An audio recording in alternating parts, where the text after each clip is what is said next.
Marcos, uma larga experiência na área de educação e principalmente uma experiência com educação na televisão.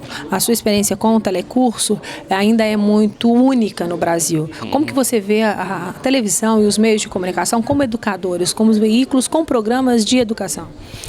Olha, eu diria que fazer educação é fazer comunicação, ou comunicar-se é educar. Agora, no Brasil, infelizmente, as oportunidades de fazer educação ainda são poucas. Por quê? Porque é muito mais fácil do ponto de vista comercial, do ponto de vista de acessibilidade, fazer cultura, divulgar cultura, construir cultura, do que elaborar processos, cursos educativos. Isso custa mais e equipes muito mais heterogêneas do que a parte mais cultural que as televisões e as emissoras de rádio têm melhores condições de realizar. Quando vocês começaram lá e criaram o telecurso pela televisão, como que foi a chegada no veículo? Porque vocês chegaram com uma proposta.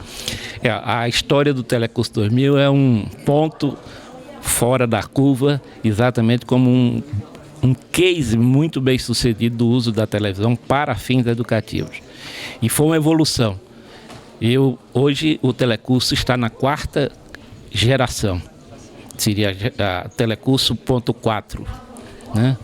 Eu diria que a primeira, com a Fundação Padre Anchieta do Rio, foi bem elementar, bem no início. Tirar os cursos de madureza, de artigo 99, 93, pessoas que precisavam de uma segunda chance de educação usando a televisão, porque até então era a correspondência e o rádio que predominavam. Então foi uma evolução grande, mas ainda num processo de aprendizagem continuada. O segundo, nos anos 80, com o apoio do Bradesco, há uma utilização muito maior do professor como instrumento, como mediador dessa comunicação no telecurso. A terceira, da qual eu participei, houve uma completa substituição do professor por atores. Veja como comunicação é possível de ser feita por não professores. Os atores foram treinados, muito bem treinados, para transmitir conhecimento, substituindo os professores. Por quê? Porque a gente tirou da novela o mais bem sucedido instrumento de comunicação televisiva do Brasil e adotamos a metodologia da novela, ou a cultura da novela, na transmissão da educação. E a 4ª geração, da qual eu não participei, mas acho que foi outra evolução, um upgrade no telecurso, é o uso da internet e da digitalização do material, ao invés de trabalhar apenas com vídeos. Nesse processo e nessa evolução, o Brasil ainda se mostra muito longe do que acontece lá fora. Na palestra do senhor disse que a inclusão de adultos na educação tem uma diferença muito grande, é isso? Exatamente. O Brasil é o 9º país com o maior número de analfabetos adultos do mundo. Isso é uma chaga imperdoável.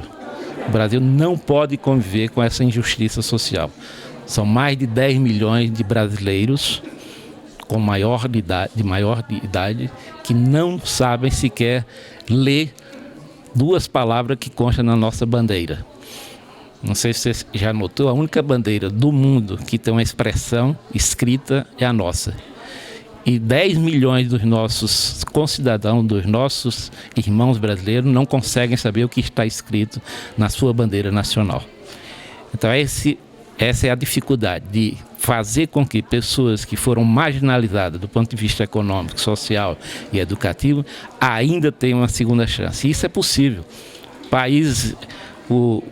Muitos países fizeram com muito sucesso essa alfabetização, principalmente os países socialistas, né? A Rússia fez isso com a experiência da União Soviética nos anos 30, alfabetizou toda a população adulta. A Cuba fez, Nicarágua fez, a China fez. Quer dizer, você pode ver que os países que passaram por uma experiência socialista tiveram essa preocupação muito maior em extinguir e erradicar o analfabetismo. O Brasil, democrático, convive ainda com essa chaga imperdoável. Nessa trajetória de países que estão resolvendo os seus problemas e sanando a dificuldade educacional, há experiências de países que a gente poderia estar copiando ou estar se espelhando? Olha, eu acho que a América Latina tem experiências notáveis. Houve na Argentina, no Uruguai, no Chile, muito mais responsabilidade com a educação no passado do que nós. O grande educador argentino, Sarmiento, é do século XIX, veio a ser professor, que veio a ser presidente da República. Então você olha hoje, o analfabetismo nesse país é muito menor e a participação desses países na universidade, alunos universitários, é em média 3 vezes maior do que o Brasil. Qual é a resposta para isso? Nós somos retardados do ponto de vista de evolução da educação. Nós descuidamos da educação. O Peru, nosso vizinho, teve a sua primeira universidade no século XVI, o século do descobrimento. O Brasil só veio ter 400 anos depois.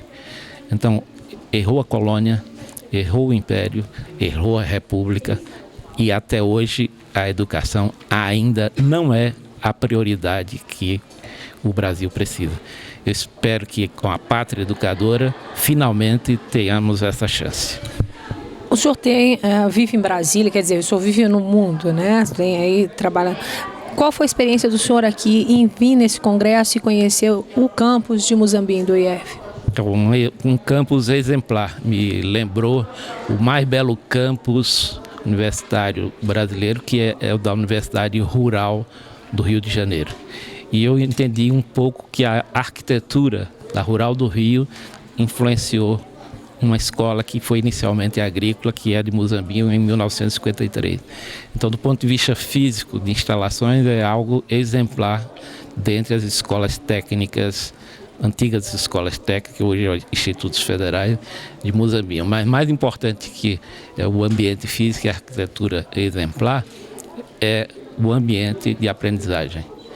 Aqui vocês, sendo uma escola tradicional de educação presencial, estão abrindo ao mundo para valorizar a nova chamada aprendizagem flexível, que era o que se chamava educação à distância.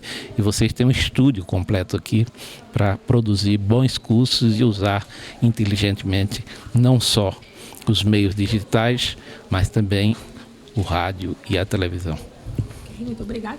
E lembrando para você, internauta, que não teve oportunidade de participar do 5º Congresso Internacional da BTN no IF Sul de Minas, as entrevistas com os principais palestrantes estão aqui no G Portais.